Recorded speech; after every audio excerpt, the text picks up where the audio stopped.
On my last video, I was working on the Electro D-612T filtered DC power supply, filtering it using an inductor and capacitor. Now, this display did not work though.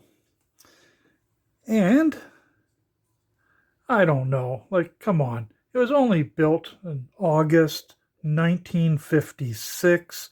Come on, they really should last longer than that. It definitely doesn't look user-friendly, serviceable. So this could be interesting, and I may not show all of my butchering of it.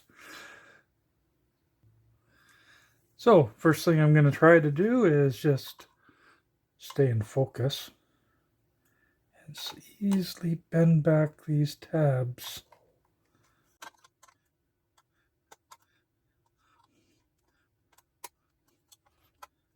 And see how many I have to do before I can actually slide this out. More than that.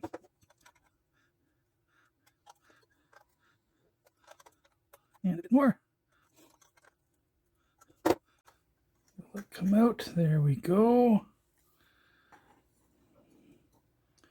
As I saw in another video, they say, don't touch that.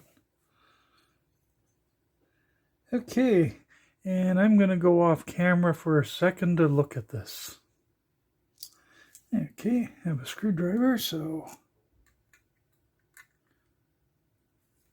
oh man, that's tight. One.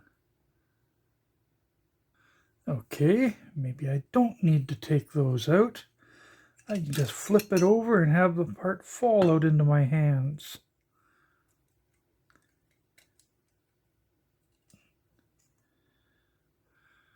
So, that's interesting. We have a capacitor, a resistor that goes nowhere.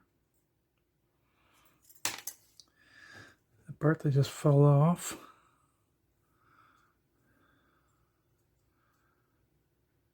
And that. Well, I'm going to need a bit of time to look at this. Okay, it's really hard to see it, but from that resistor, there is a wire that goes down to the coil here. And that wire is super fine, barely saw it. Doesn't look like I'm going to have any luck with this. It's basically an open circuit. And you might think it was that nice toasty resistor, but the resistor has a resistance of 1.27K.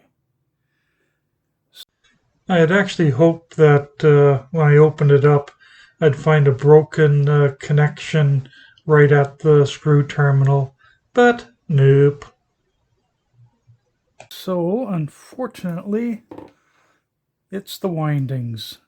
And probably whatever toasted that burnt out one of the windings.